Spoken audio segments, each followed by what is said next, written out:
अस्सलाम वालेकुम everyone, I hope you all are doing good. I welcome you all in the federal budget series episode 1। और इस episode के अंदर हम लोग बजट का एक ओवरव्यू लेंगे। बजट क्या होता है, बजट क्यों प्रेजेंट किया जाता है, एज एन एस्पायरेंट हमारे लिए बजट पढ़ना क्यों इंपॉर्टेंट है, किस डिपार्टमेंट को कितना रेवेन्यू एलोकेट किया गया इस बजट के अंदर। और आने वाले एपिसोड्स के अंदर हम इसको थोड़ा सा डिटेल में डिस्कस करेंगे। जैसे क्लाइमेट को बजट के कॉन्टेक्स्ट में डिस्कस किया जाएगा कि इस बजट के अंदर क्लाइमेट के लिए कितनी अमाउंट रखी गई, उसके पॉजिटिव नेगेटिव इम्पैक्ट्स को देखेंगे। हम स्टार्ट करें उससे पहले आप लोग अपने कॉपी पेंसिल साथ ले लें ताकि आप इसके स्टैट्स, इसके फैक्ट्स साथ साथ नोट करते जाएं और आपके जो एनालिसिस के पॉइंट है वो आप साथ साथ बनाते जाएं। और अगर आपका कोई क्वेश्चन हो तो आप इस वीडियो के कमेंट सेक्शन में ड्रॉप कर सकते हैं। तो हम लोग स्टार्ट करते हैं बजट से। बजट होता क्या है? सो बजट बेसिकली एक गवर्नमेंट का ईयरली प्लान होता है for earning and spending money. For example आपकी एक मंथली जो इनकम होती है वो आती कहाँ से है और वो मंथली इनकम आपने यूटिलाइज़ कहाँ पे करनी है। आपने ट्रांसपोर्ट के लिए कितना रखना है, आपने फूड एंड ग्रॉसरी के लिए कितना रखना है। ये तमाम चीज़ें जो होती हैं, इनकम आई और इनकम यूटिलाइज हुई, ये इसी तरह से एक गवर्नमेंट का ईयरली प्लान के इनकम आएगी कहाँ से और यूटिलाइज किस किस तरह से होगी, उसको हम लोग बजट कहते हैं। ठीक है, फेडरल बजट इंपॉर्टेंट क्यों है सीएसएस और पीएमएस के एस्पायरेंट्स के लिए या किसी भी कॉम्पिटिटिव एग्जाम के एस्पायरेंट के लिए फेडरल बजट को पढ़ना क्यों इंपॉर्टेंट है, हम यहाँ भी क्यों हैं। फेडरल बजट को पढ़ना इसलिए इंपॉर्टेंट है, लेट्स से आप लोग एजुकेशन पे बात कर रहे हो अपने पेपर के अंदर, तो एजुकेशन में आप लोग बताएंगे कि अच्छा इतना अमाउंट पाकिस्तान के बजट में एलोकेट किया गया था एजुकेशन को और वो इतने % था पाकिस्तान की जीडीपी के। इसके कंपैरिजन में अगर हम बाकी डेवलपिंग कंट्रीज़ को देखें, लेट्स से बांग्लादेश को अगर हम देखें या पाकिस्तान की बाकी रीजनल कंट्रीज़ के साथ कंपैरिजन करें तो उधर कितना अमाउंट एलोकेट किया जाता है, जीडीपी का कितना % एजुकेशन को दिया जाता है। सिमिलरली हेल्थ के लिए कितना बजट पाकिस्तान के अंदर रखा गया, सोशल जितने सोशल प्रोटेक्शन प्रोग्राम्स होते हैं जैसे हमारे पास BISP है उसके लिए कितना अमाउंट रखा गया। सो ये सब चीज़ें बजट के अंदर डिस्कस की जाती हैं। और जब आप पेपर में कोई आर्ग्यूमेंट दे रहे होते हो, कोई चीज़ एक्सप्लेन कर रहे होते हो तो आपको पता होता है कि ये मैंने कहाँ से लिया। अगर मैं ये कह रहा हूँ तो इसकी क्या बेसिस है।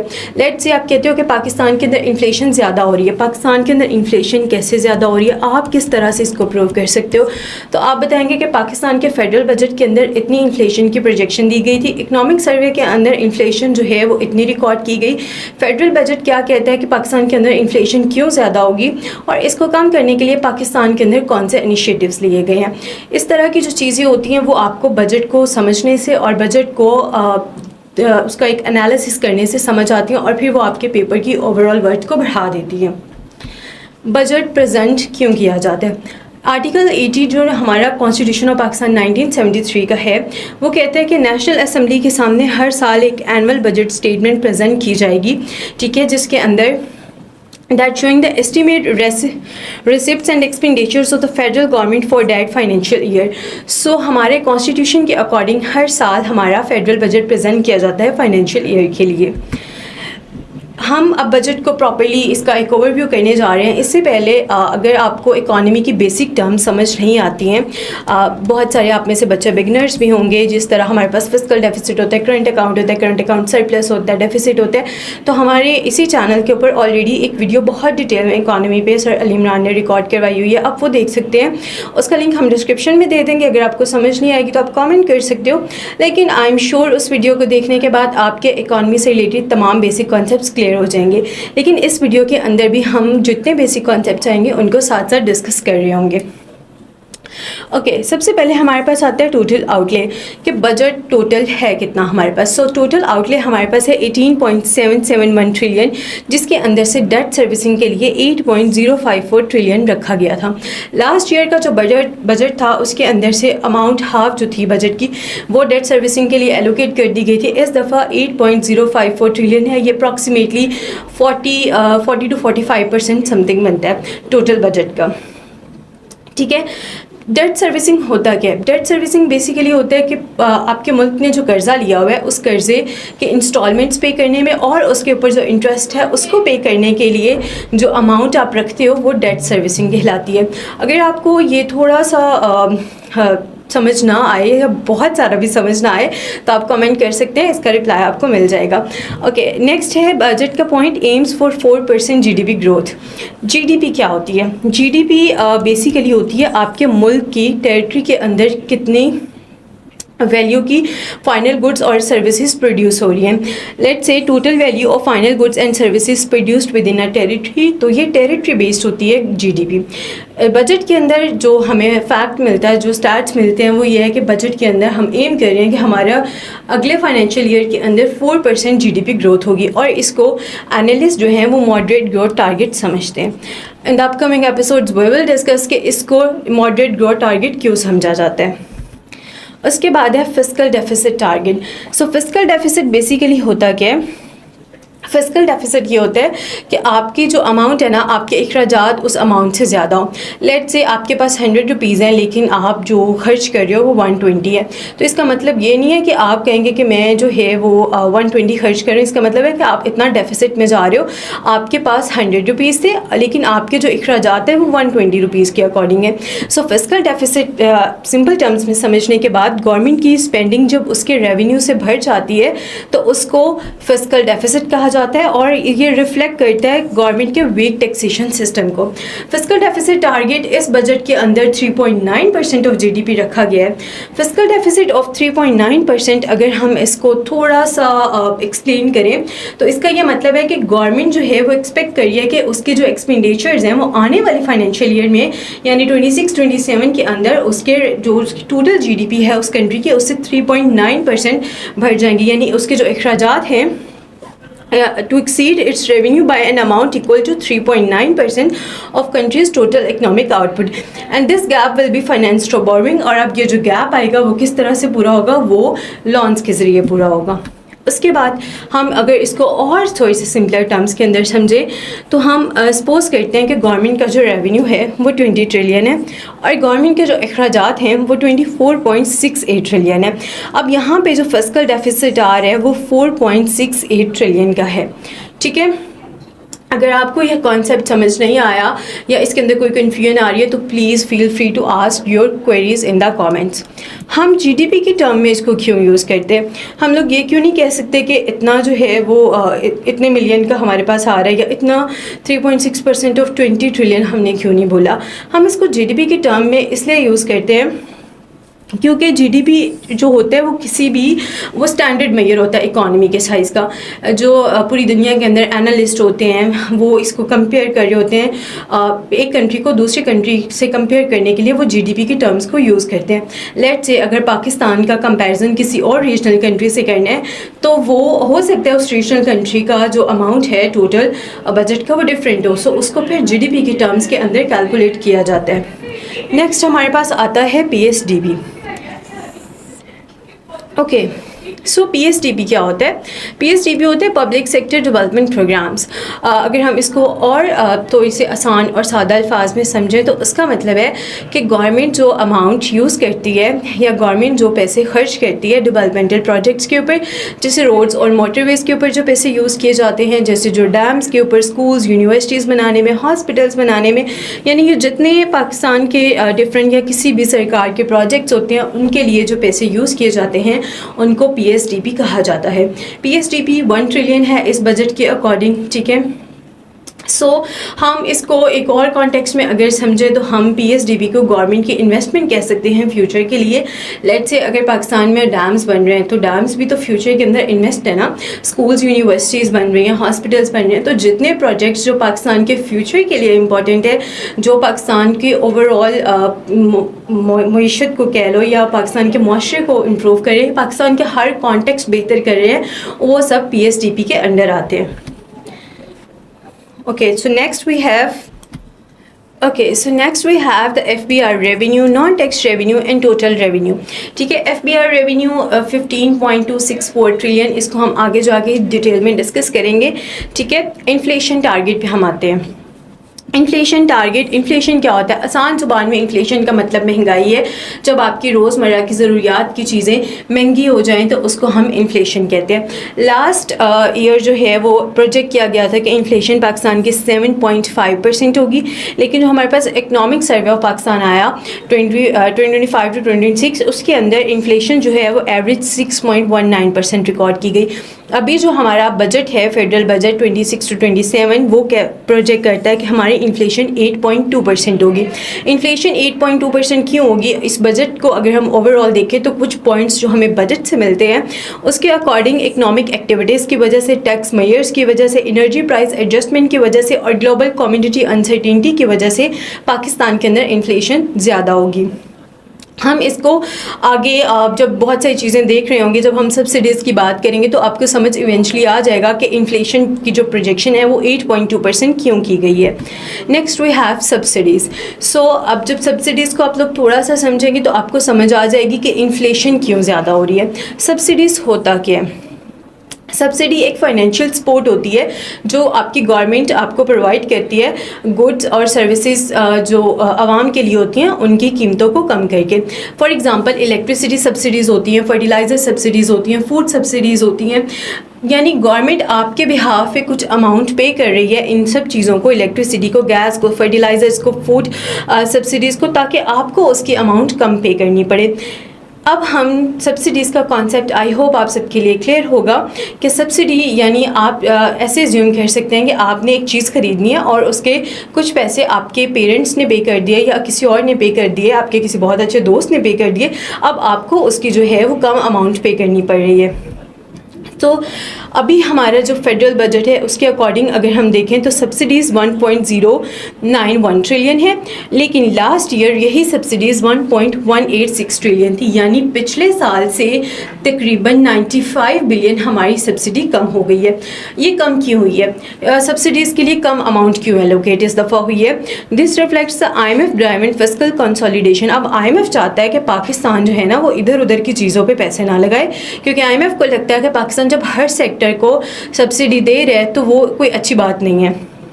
रिडक्शन इन अनटारगेटेड सपोर्ट, वो अच्छी बात क्यों नहीं है? अब वो तो हमने आगे उसको एनालिसिस करके देखना है ना कि अच्छा अगर ये गवर्नमेंट ने स्टेप लिया है तो क्या ये हमारे आम आदमी के लिए सही है या नहीं है। इसमें भी हमारे एनालिस्ट जो हैं वो अपना पॉइंट ऑफ व्यू देते हैं और इससे रिलेटेड बहुत सारे अभी रिसेंटली पिछले एक वीक के अंदर डॉन के अंदर इतने सारे आर्टिकल्स पब्लिश हुए हैं। बहुत सारे राइटर्स ने बहुत अच्छा लिखा कि क्या इसका इफ़ेक्ट आ रहा है। लेट्स से अगर किसी ने क्लाइमेट पे लिखा तो क्लाइमेट और बजट का उन्होंने लिंक किया, इस तरह से हेल्थ और बजट को लिंक करके बहुत सारे लोगों ने अपना ओपिनियन दिया। रिडक्शन इन अनटारगेटेड सपोर्ट, यानी अगर गवर्नमेंट जो है वो इलेक्ट्रिसिटी पे सब्सिडी दे रही है, अब वही इलेक्ट्रिसिटी उसको इंसान को भी मिल रही है जिसका इकोनॉमिक स्टेटस हाई है और वही उसको भी मिल रही है जो लो इकोनॉमिक स्टेटस के हैं। सो वो एक अनटारगेटेड अप्रोच है। उसके बाद अगर हम लोग फर्टिलाइज़र सब्सिडीज़ की बात करें तो अगर एक किसान जो है वो बड़े लेवल पे काश्तकारी कर रहा है तो उसको भी वही सब्सिडी मिल रही है, और वो किसान जो बहुत छोटे लेवल पे काश्तकारी कर रहा है उसको भी वही सब्सिडी मिल रही है। ठीक है। And greater emphasis on the targeted welfare program such as BISP, और गवर्नमेंट ने यहाँ पे BISP की अमाउंट जो है वो सबसे ज़्यादा रखी और इसको इस बजट का विनर भी कहा जा रहा है, क्योंकि अब BISP की अमाउंट ज़्यादा रखने से उनका पर्पज़ ये है कि वो टारगेटेड जो है वो अप्रोच रखें। यानी BISP से ऐसे तमाम लोग जो लो इकोनॉमिक स्टेटस के हैं उनको सपोर्ट करने के लिए इसका अमाउंट ज़्यादा एलोकेट किया गया है। उसके बाद हमारे पास आता है primary account. By the way, अगर आपके सब्सिडी से रिलेटेड कोई क्वेश्चंस हों या आपको सब्सिडी का कॉन्सेप्ट नहीं समझ आया हो, feel free to ask the 1000 questions in the comments. इसके बाद है हमारे पास प्राइमरी अकाउंट। सो प्राइमरी अकाउंट क्या होता है? कॉन्सेप्ट तो बहुत मज़े का है। सो प्राइमरी अकाउंट होता है revenue versus non tax expenditure. यानी IMF ने अगर आपको लोन देना है ना तो वो ये देखते हैं कि क्या आपके पास इतने पैसे हैं कि आप अपना मुल्क चला सको। लेट्स से अच्छा ठीक है, आपने इतना पैसा जो है वो लोन के लिए वापस करना है, लेकिन अगर हम लोन को भूल जाएं कि आपके पास आपके ऊपर बहुत कर्ज़ है, आपको हम उसको भूल जाते हैं कि आपको उस कर्ज़ की इंस्टॉलमेंट्स देनी होती हैं, क्या आपके पास उस कर्ज़ को बुला के इतना पैसा बचता है कि आप अपना मुल्क बहुत अच्छे से चला सको? ठीक है। सो प्राइमरी अकाउंट का मसला मतलब ये होता है ओवरऑल। और आईएमएफ के लिए इंपॉर्टेंट क्यों है? IMF closely monitors it because it indicates whether the government can finance its current operations और not. Budget 26 to 27 seeks to maintain a primary surplus. अब बजट जो है वो ये प्रोजेक्ट कर रहा है कि हमारे पास प्राइमरी अकाउंट का सरप्लस होगा, क्योंकि हम हाई टैक्स कलेक्शन करेंगे, हमने अपने टैक्स बेस को ब्रॉड कर लिया है, हमने अपनी सब्सिडीज़ को कंट्रोल कर लिया है और हमने अपने तमाम अखराजात को एक डिसिप्लिन के अंदर ले आए हैं हम। I hope this concept is clear to all of you.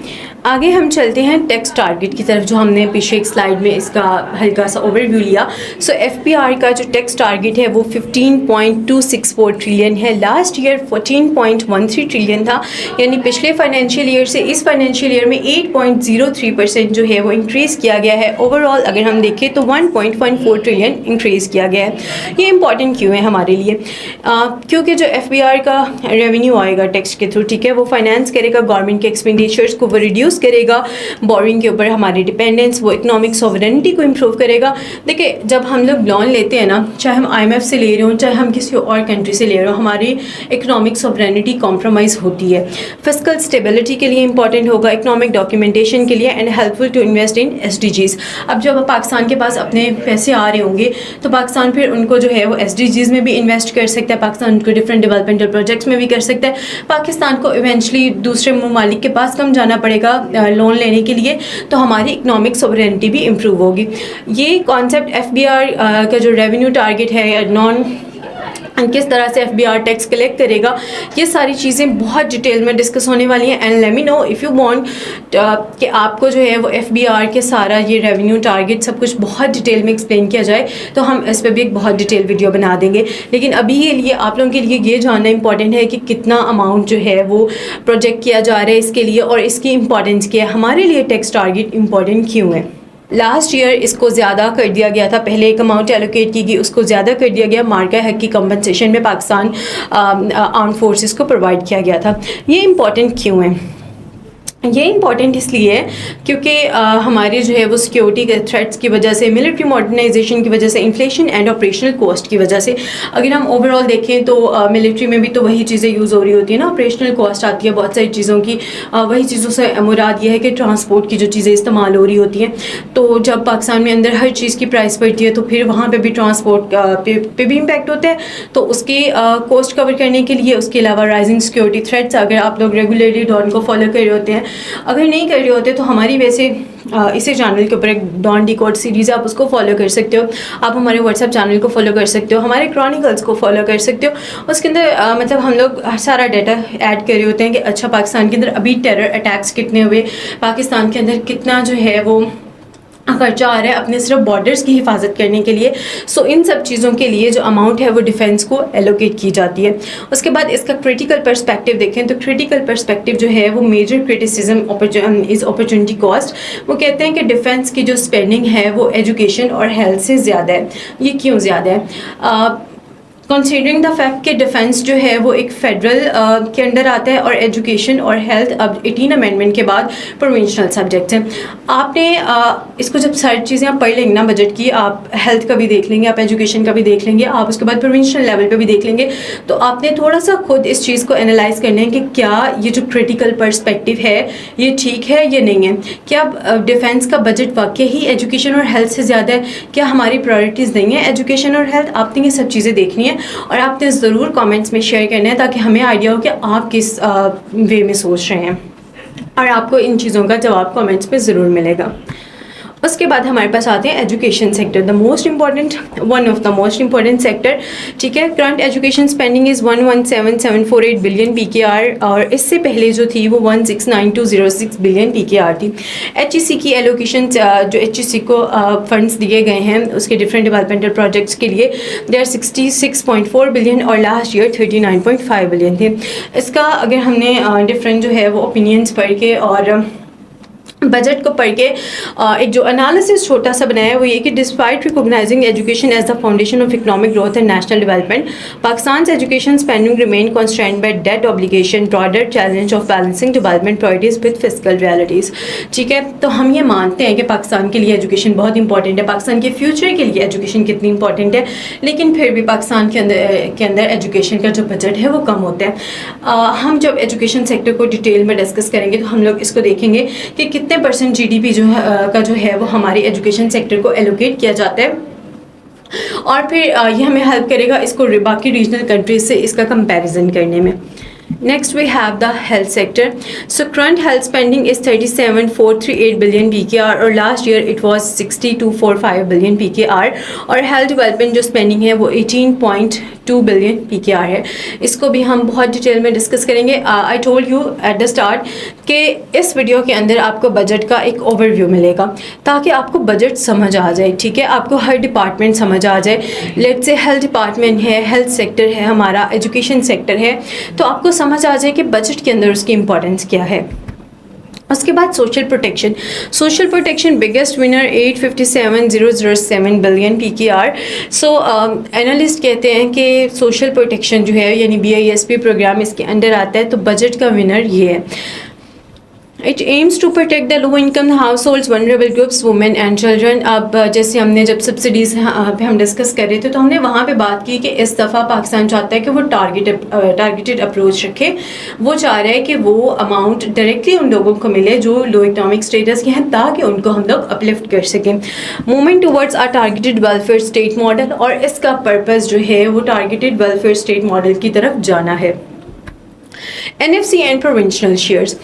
NFC national finance commission and provincial shares, तो हमारा जो बजट होता है उसके अंदर से जो है वो तमाम प्रोविंसेस को कितना एलोकेट किया जाता है। Provincial share in federal taxes 8848,492 billion PKR, और फिर इसके बाद हर प्रोविंस का अपना बजट आता है। ठीक है, a large portion of federal tax revenue is transfer to the provinces. Federal tax revenue का जो बहुत बड़ा पोर्शन है वो प्रोविंसेस को ट्रांसफ़र कर दिया जाता है। ये एक ऐसा टॉपिक है जो बहुत डिटेल में पढ़ने की ज़रूरत है कि NFC और प्रोविंशनल शेयर बेसिकली क्या है। ठीक है, इसका एक ओवरव्यू मैंने आपको दे दिया। ठीक है, कि national finance commission and provincial share है क्या। ठीक है, इसको अब आगे फर्दर डिटेल में हम लोग पढ़ सकते हैं। ठीक है, उसके बाद आता है हमारा current account surplus. Current account का मतलब ये होता है current account surplus occur when a country earns more foreign exchange dollars from exports, remittances and services then its spend on the imports and foreign payments. Current account surplus में आपका कब जाता है? जब आपकी जो कंट्री है वो ज़्यादा पैसे कमा रही होती है, फॉरेन एक्सचेंज से डॉलर्स आ रहे होते हैं आपके एक्सपोर्ट्स के, रेमिटेंसेज यानी जो लोग पाकिस्तान के लोग बाहर गए हुए हैं वो अपनी फैमिलीज़ को जो पैसे भेज रहे होते हैं वो उनको हम रेमिटेंसेज बोल रहे होते हैं। And services then its spend on imports and foreign payments, यानी आपके मुल्क के अंदर ज़्यादा पैसा आ रहा है। पाकिस्तान के अंदर अप्रॉक्सीमेटली कोई 2 साल से करंट अकाउंट सरप्लस चल रहा है। अगर हम इसको देखें तो पाकिस्तान रेमिटेंसेस को अपना एक बहुत बड़ा सरमाया समझता है जो पाकिस्तान के अंदर बाहर से पैसे आ रहे होते हैं। So current account surplus will it remain sustainable. अब हम ये देखते हैं कि पाकिस्तान के अंदर कौन से ऐसे मेजर्स लिए गए जिसकी वजह से ये लिए जा रहे हैं या पाकिस्तान उन पर सोच रहा है कि हमारा करंट अकाउंट सरप्लस में ही रहे। So Pakistan recorded surplus during financial year 2025 to 2026। Guys, ये बेसिकली इकनॉमिक सर्वे के अंदर ये सारी चीज़ें आती हैं और इकनॉमिक सर्वे का बहुत डिटेल्ड एनालिसिस हमारे CSS क्रॉनिकल्स का जो जुलाई एडिशन होगा उसके अंदर आएगा। ठीक है, आप लोगों ने उसको मिस नहीं करना, बिल्कुल फ्री ऑफ कॉस्ट हमारे क्रॉनिकल्स होते हैं, make sure to check them out.